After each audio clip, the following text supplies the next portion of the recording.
Are you someone that's looking for answers about your feelings of being wired and tired, feeling like you're in that sympathetic overdrive all the time? Maybe you're even feeling difficulty to focus or have some anxiety and you've been under a lot of stress. Then if that sounds like you, I'm going to connect the dots on just why you feel that way and what the relationship is to stress. What goes wrong so you could prevent it from going wrong. And when it does go wrong and you have these feelings and you're overwhelmed and you're looking for answers naturally, that's what I'm going to do in this video. I'm going to break it down for you, so let's dive in.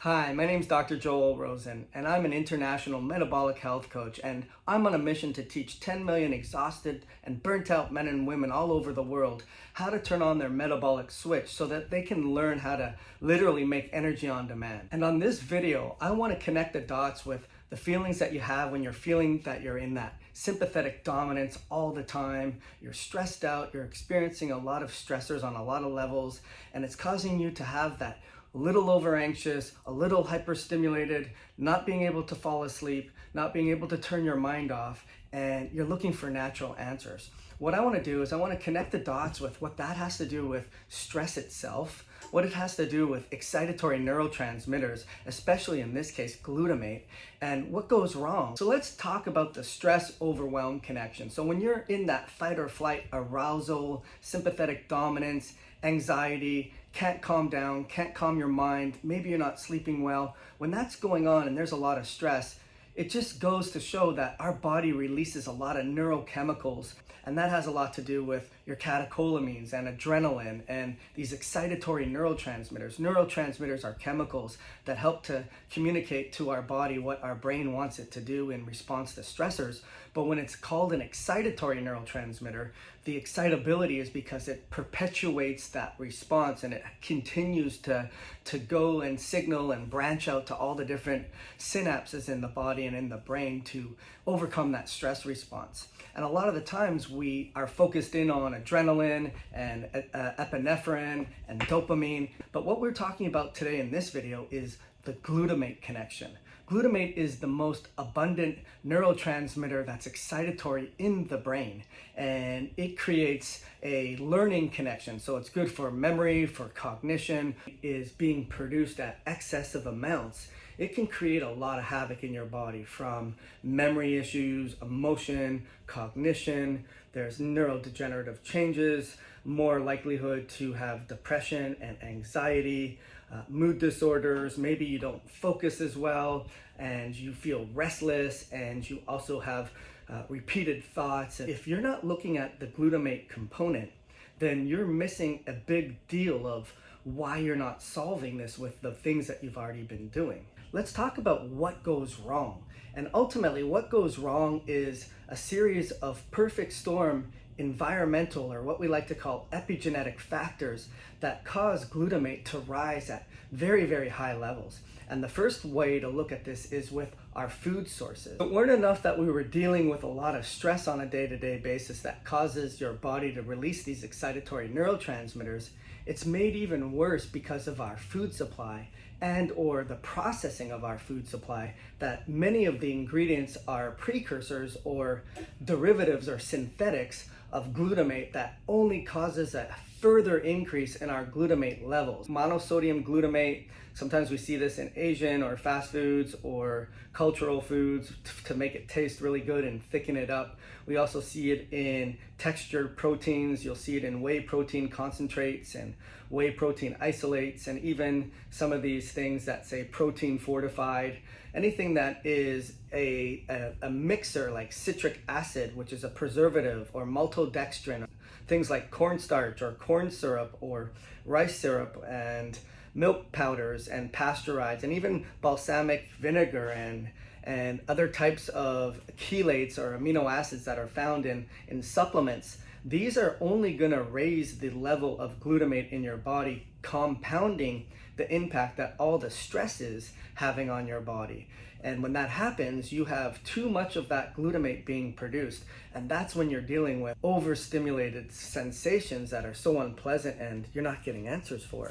The answer to that first problem is just go out of your way to avoid all of these adulterated, processed, unnatural, glutamate added foods to our food supply and already limit the amount of glutamate that's being asked for your body to have to process. So that's the first thing that goes wrong with our glutamate overproduction, overstimulated, not being able to ramp down our body problem that we're dealing with. The next challenge that we find that results in absolute amounts of glutamate overflowing the proverbial bucket, if you will, is just how much inflammation our body undergoes on a day-to-day basis.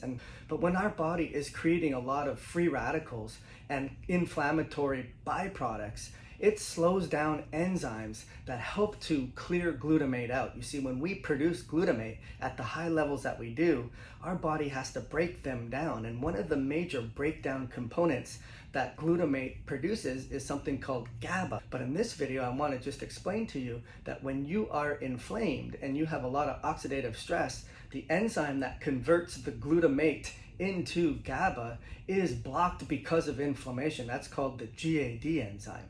That inflammation is slowing down the conversion of glutamate into GABA, and it's made worse because you have a gene SNP. That becomes a major problem in your ability not only to settle down your excitatory neurotransmitter production, but also to produce your inhibitory neurotransmitter production, because that's what GABA is. Inhibitory, calming, everything feels good kind of neurotransmitter, and it's no wonder that we're in this constant state of fight or flight or agitation, and you're seeing it all over the place, whether you're in public, people in traffic, or just in social situations. People are less and less able to calm down and not be so agitated as easily as we are. Another pathway that's impacted by the role of stress and inflammation that causes your glutamate to go at even higher levels is our glutamine to glutamate production pathway. So what that means is our body is really intelligent, and when we have extra surplus of substrate or fuel that makes things, our body knows what pathways to go down to make sure that we fill up the cups of those that are a little bit empty. However, when we're under lots of stressors, those pathways take preferences to other pathways. And when we're inflamed and we have oxidative stress and inflammation, that slows down the conversion of glutamate into glutamine. We use glutamine for an immune building, proteins, enzymes for building up the GI tract and really dealing with repair processes. And if your body's under stress, it will a lot of the time slow the conversion down of that glutamate into glutamine, because we need that excitability for the next battle. And that can be a real big problem. That gene SNP is called a GLUL gene SNP, and we test for that all the time to make sure that this is an area that we must support in order to lower the inflammation so that we're not blocked in our ability to make glutamine. The other problem that happens, just as an aside with this, is if you're taking glutamine, and I see a lot of people taking high doses, and I see 5 grams, 10 grams, 15 grams per day of glutamine, and if that pathway is blocked, where you can't convert glutamate into glutamine because of inflammation, that glutamate is going to rise even further because it's not going to go down the pathway, because the glutamine's already going to be produced and telling the glutamate, hey, you don't need to make me.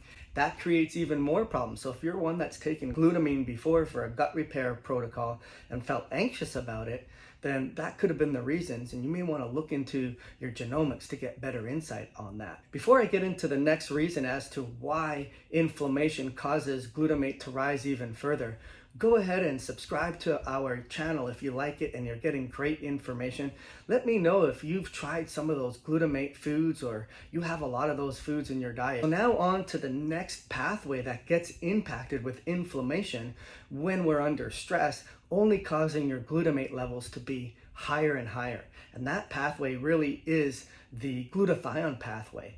Glutathione, as you probably know, is the major antioxidant in the body. I won't say it's the most important one, because there's others that I feel are more important than glutathione. But glutathione is a very complicated nutrient because it's not only an antioxidant, it can also be used for detoxification and dealing with stress. It's a really important nutrient, and it's a complicated one to make. It comes with 3 proteins that make it: cysteine, we also have glycine, and then we have glutamic acid.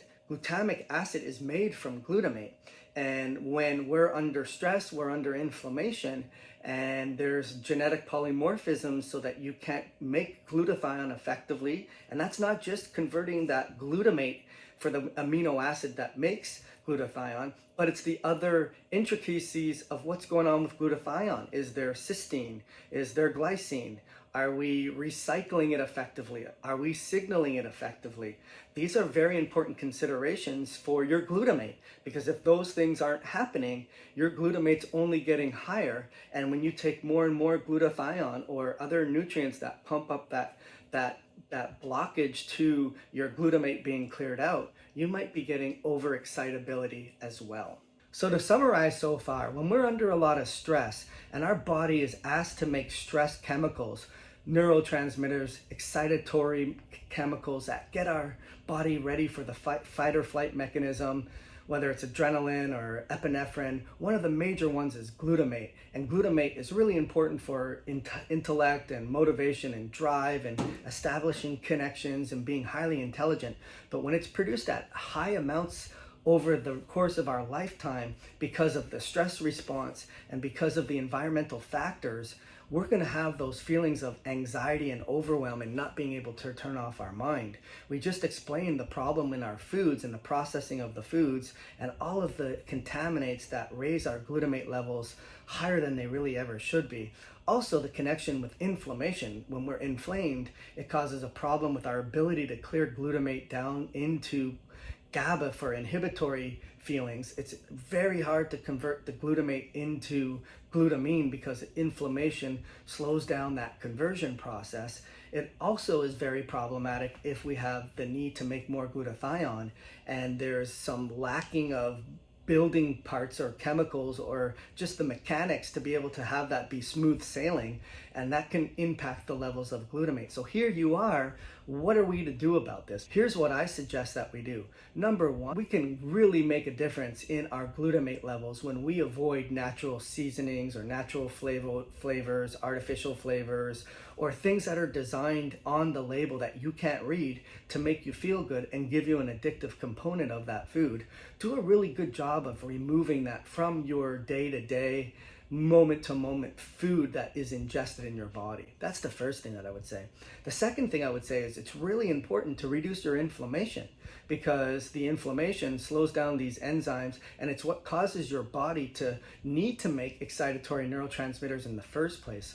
One of the best ways to address our inflammation is really with our diet. So if we've gotten rid of those processed foods, we're already one step ahead.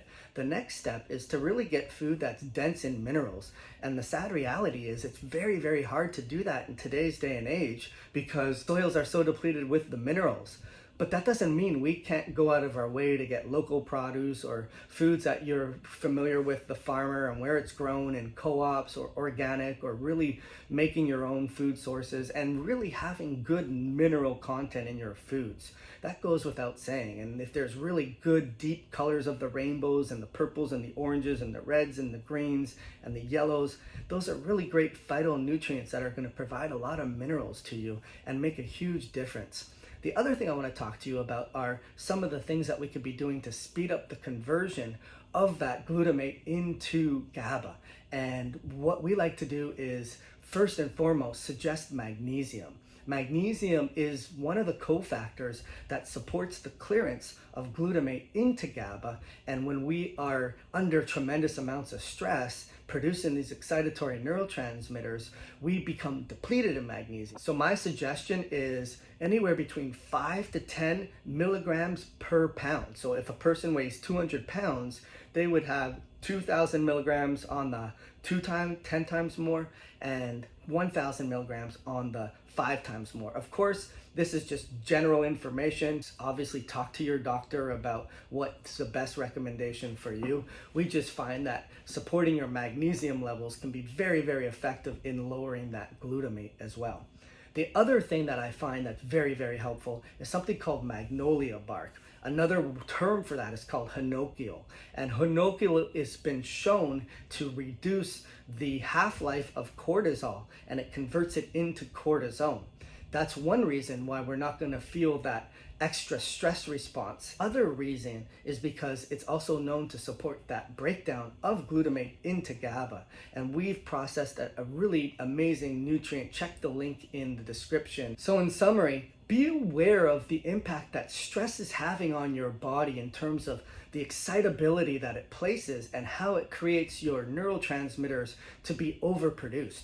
As a result, that causes you to feel wired and tired, ramped up all the time, not able to calm your body down. Maybe you don't have the sleep that you want, and you haven't been getting answers because you haven't connected the glutamate connection. By focusing on the foods that you're eating, by focusing on making sure you're reducing inflammation and get really good minerals, and by focusing on some of the nutrients that can accelerate that clearance, you're guaranteed to reduce the excitability in your body. What I find to be a major problem though is when we start to mess around with GABA intake. GABA can be a really amazing inhibitory nutrient that we get to support when we are in fight or flight. But if we don't understand the intricate connection between GABA receptors, environmental triggers, taking medications, then we could be throwing oil on the fire. Go ahead and click on our next video that breaks down that connection between GABA and glutamate and how to optimize the best function to be able to create GABA and what goes wrong when we take too much medication and we're detoxing and we don't have solutions. So go ahead and click on our next video. Hey there, I hope you're getting tremendous value out of our videos. If you are, make sure you like our videos, subscribe to our YouTube channel, turn on your alert buttons, and then check out the description below because I have a free masterclass that will teach you how to 10x your energy levels in the next 12 weeks and finally end your energy and exhaustion nightmare.